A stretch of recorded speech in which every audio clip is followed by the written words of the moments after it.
Très respectable docteur, je vous remercie pour l'installation. Je vous remercie.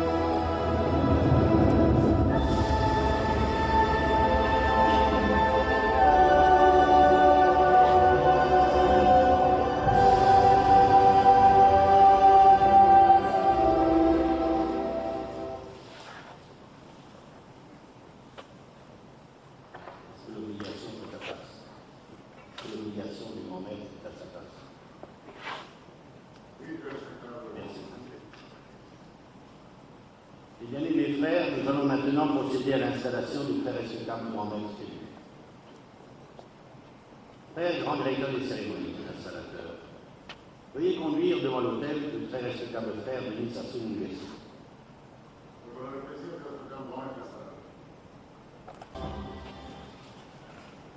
Et vous, frère.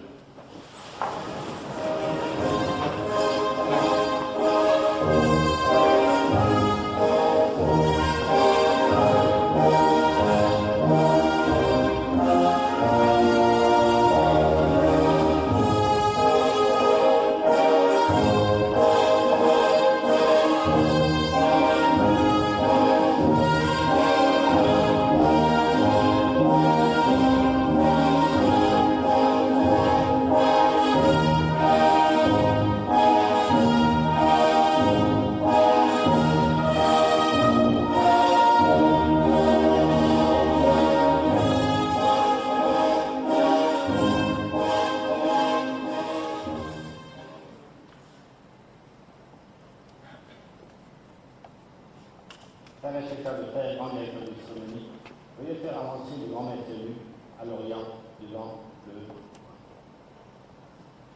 volume de la loi secrète.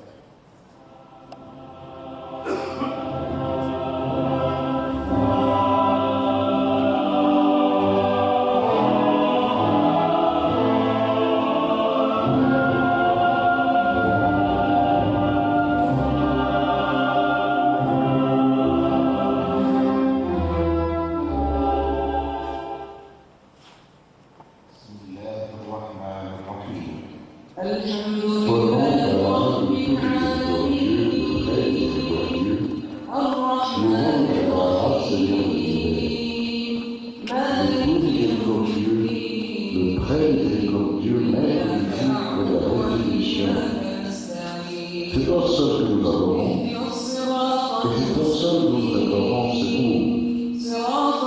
Guide-nous dans le droit chemin, le chemin de ceux qui t'ont tombé de faveur, non pas de ceux qui ont encouru ta colère, ni des égarés.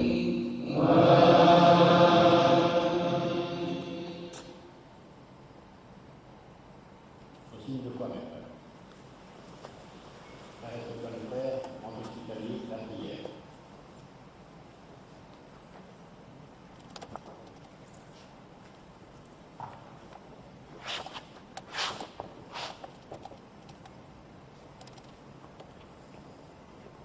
Avant de déclarer les travaux ouverts, invoquons la protection du grand architecte de l'univers dans toutes nos entreprises. Puissent nos travaux ainsi ouverts dans l'ordre, se continuer dans la paix et se fermer dans la concorde. Qu'il en soit ainsi. Qu'il en soit ainsi. Ainsi aussi de quoi, mes frères. Dieu Tout-Puissant, Maître suprême de l'univers, qui a dit et fait prospérer notre ordre dans le passé, et qui a inscrit le dévouement et la volonté de ceux qui ont présidé à nos destinées, étend sur nous ta protection, et accorde à ce digne et très respectable frère, et sur le point d'être installé en qualité de grand maître de notre ordre au Congo, la sagesse, le jugement et le discernement pour accomplir les devoirs de sa rôle de charge. Répands sur lui ta grâce et fortifie-le de ta puissance, afin qu'il puisse, soutenu par la soumission et l'affection de ses frères, continuer à œuvrer pour le bien de l'ordre, ainsi que pour l'honneur et la gloire de ton saint nom, qu'il en soit ainsi, mes frères. Qu'il en soit ainsi. Frère, grand directeur des cérémonies installateurs, veuillez faire accueillir le futur grand maître devant l'autel. Il passera ses deux mains édentées sur le volume de la loi sacrée.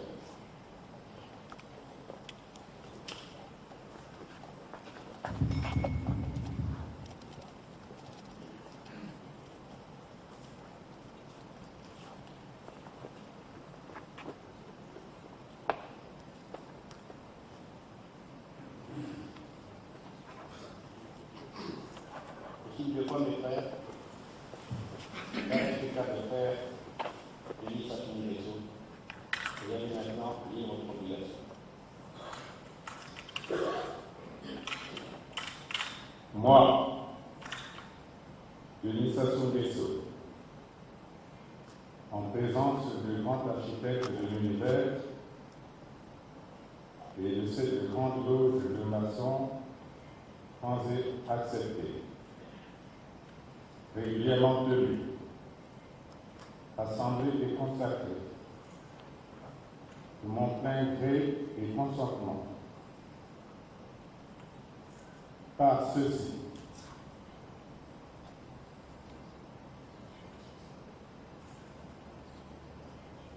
Et sur ceci, je promets solennellement que je m'acquitterai des devoirs de grand maître de la Grande Loge du Congo, fidèlement et consciencieusement, avec zèle et impartialité, et au mieux de mes aptitudes, jusqu'à ce qu'un frère ait été dûment élu et installé à ma place. Dans cette haute fonction, je ferai tout ce qui est en mon pouvoir pour servir les intérêts de la franc-maçonnerie régulière en général et de cette grande loge en particulier. Le grand architecte de l'univers m'aide et m'arme de constance pour remplir cette obligation solennelle que je prends comme grand maître de la Grande Loge du Congo.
Vous avez tout dit.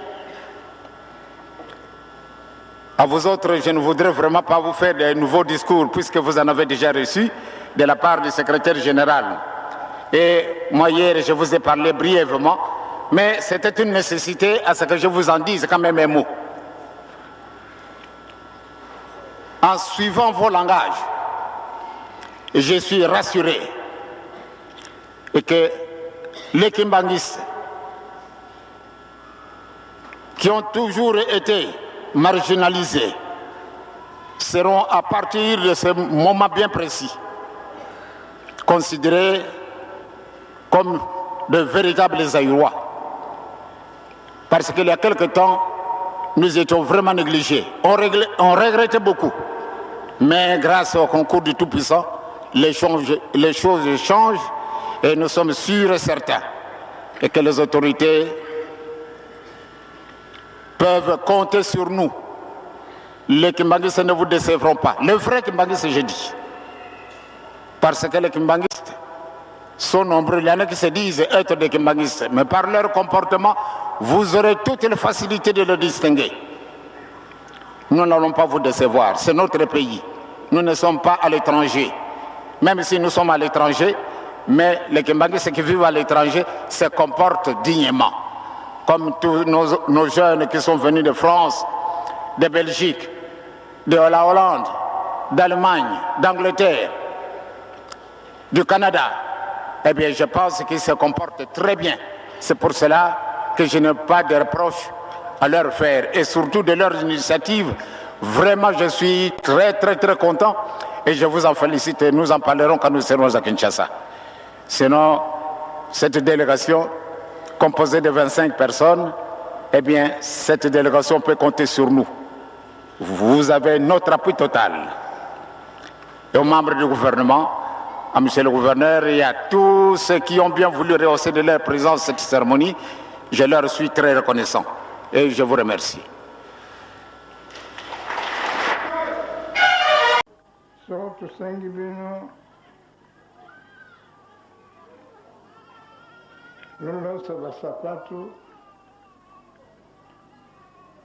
Bagage yana bino lutikangu de côté loyeba ke motif eyali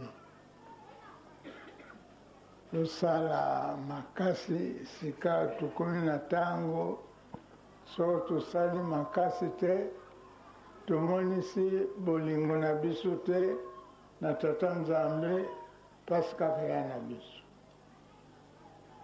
mais bato ya Pointe Noire bakolela il faut najonga nalbe nadi na voyage anga mosusu soko nalongoli na voyage wana nakoya kotala bino sinon ya bango yali bakobombanaka te ngai nadi franc-maçon ngai nadi rose chrétien biloko yango ozwaki yango mponi mais yali kaka bato ya libanda te bandimi ya kimbangisi baa na kati bango mutu bayaya komonisa ngai papa tosalela mpamba te parce tokomona ke toya na lingomba mobimba ya kotunga alors moyen ya na biso te yango wana tosengi bachance natuni yo tosalaki Sinsani combien d'argent vous avez donné? Oh, nalaki na eloko yaka te napesaki 20 francs. J'ai dit mais vraiment eloko ke mosika na Japon kwe okenda koluka bonheur alors sikawa oya kopesa na Sinsani yo lubi olingi obongisa lingomba na 20 francs. J'ai dit nakoka bino te ekomonisa ke luyadi nano trop loin bokania na kati na bino te nini te surtout bino bakimbangisi lokomonisa nga soni bato ya mokili bali awa lokomona baya kotala bino na kati ya bino ale etumba esi ebimi albenga na boyi makambo wana vanda malamu lusala yo soto malamu Nalbi baninga na bino na Paris twana lingomba na kata Paris tango bazairwa epai bakongolais epai. Alors soko makambo ekukanite ale babulani makofi na kati ya ndako Nzambe. Alors bamindele bakoya kutala bango olingomba tukende kutala yango na Kisasa bato motema malamu kasi bato bakubunda asimbi nzela ake na lubilu ya na nyongo lokofuta nyongo wana après il faut lufuta yango kana lufuti te pasi ya na bino yango wana tolongo na Pointe Noire. Sinon bayambi biso malamu oyo bayaki promete ke baya kumonisa ngai oyo bali capable kusala namonaki bango te namonisi bango ndako yango wana porte mosusu te porte wana soko lolingi loya kopesa ngai kusala visite loya donc tolongoli kuna na aéroport bamosusu babandi kulela oke trop vite wanda wambamba tukuluwe avion poa ojonga na Brazzaville lobi kasi lelo ya di trop tozedi programme na ngai isi esili lelo yo tika na jonga na Brazzaville parce que dimanche Papa Fumalongo akendaki akenda na Angola akojonga na Kisasa akoya kukamatanga na Brazzaville donc maya kuprolonge daka Nicolas Wayadite donc bino surtout bino bato ya soirée spirituelle lwana devoir ya monene loke kulia kona yalipwa na bino moko te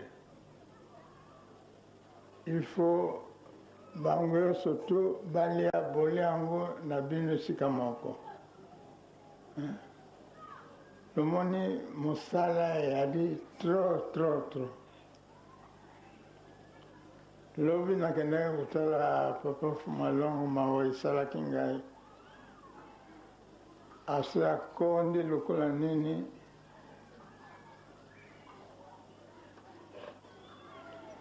alors albina nga albi Papa Kulutu ntango naye kukamata yo na Brazzaville namonaki ye walaki nzutu bien nalbine c'est vrai papa depuis nakendaki na Brazza nake na Pointe Noire na jongi baningisaki ngai te bato Kisasa mutu bakuningisaka ngai donc batata na bamama mokolo mosusu tokosolola soirée spirituelle loyeba ke eyali mutu asi asukuli elamba na ye na savon ya pamba eyali mutindo mosusu oyo asukuli elamba na ye na savon omo eyali yaka mutindo mosusu yango wana mbote na kusenga bino nyonso tu luse prepare makambo yali ebele na nzela oyo tokokende lubongisa mitima na bino tokosenga bino makambo misato wana yali pamba te bénéfice lokomona na yango donc losala makasi tomonisa biso yali bana Nzambe mosala yo surtout tukutumisa bino yadi kwa bonheur na bino tuyala bana ya botosi tuyala bana ya botosi soko tuyali bana ya botosi makambo yo surtout eyala très bien kasi kana tuyali bana botosi te mabe okoka kuluba te yo mwana botosi alors que okumonaka moninga na yo jua parce que ya kupata kitoko ya yo basumbilako elamba kitoko te wana yadi dikunya diako si okotisi na motema na yo mabe wana tolingana bolingo ya solo bino wana bukama na lubilaki binango chaque fois na kulubisa bino nalobi lupesa exemple tokupesa exemple na makambo nyonso tu bizaleli na bino kuvana na baninga na bino il faut loyala bana epai nyonso tu lolobi tuyali bamwinda mwinda okokena kokwea na dibulu te parce que wana mwinda na yo sika dibulu yali okokima dibulu comme bapesi biso moyen ya komona na bino liaka nde toya kokutana awa nalobisa bino moke wana ya lisolo ya famille naya kokotela bino awa parce que pare soyo lozwaki na nsima na nga namoni yango esengo te namoni babrike losali awa c'est très bien mais loyebi combien de temps nali absent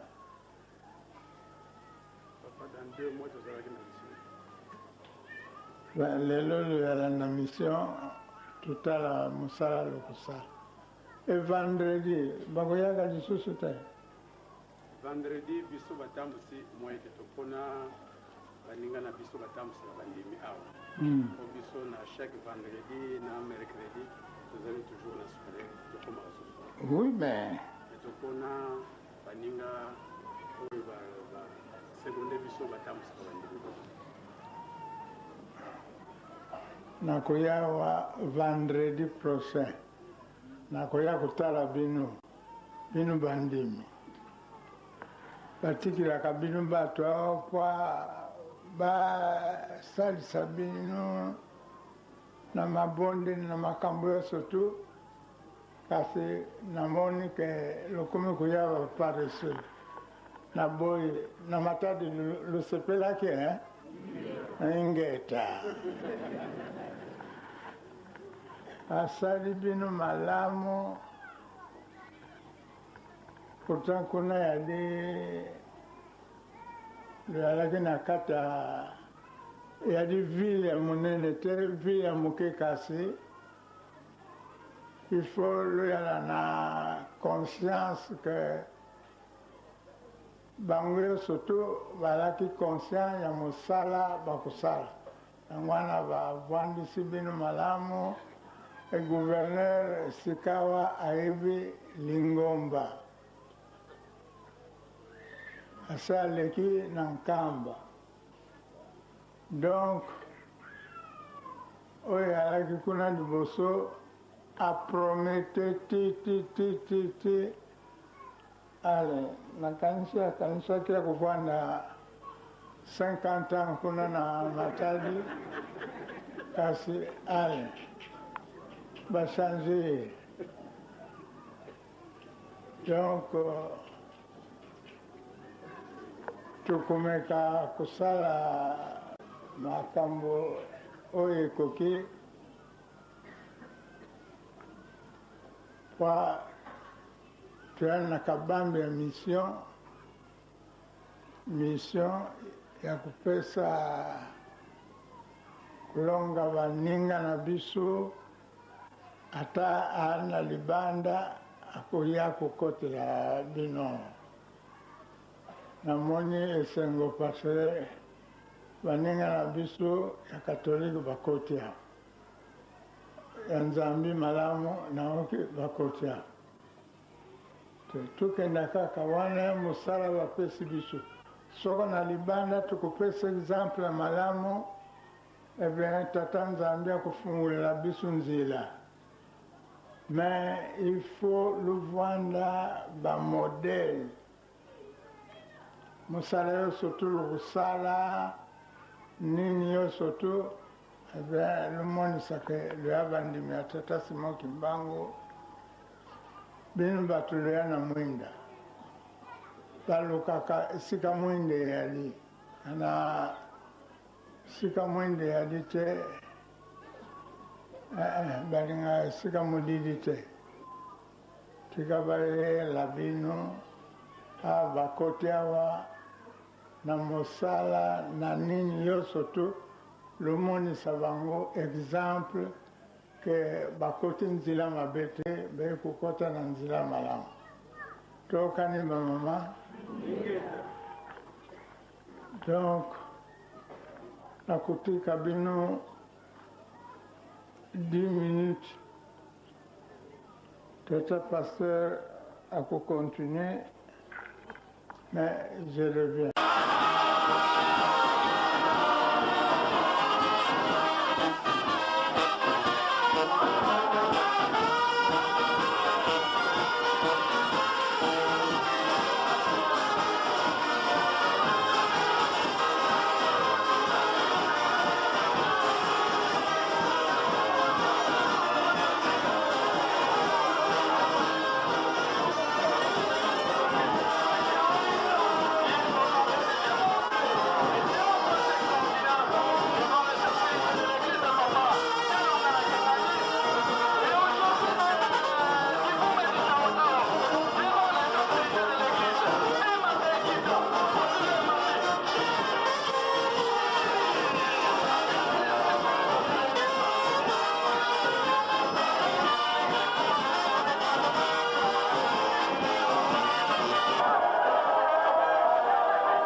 Salakana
bandeko babongisa ki fleur ya moto kosenga nzembo na faki baya kopesa tokopesa mama mbote nsima nango bandeko bakoleka ava mama azwa maloba nde tokopesa mbote epai ya mama mpe papa na biso esango nyonso.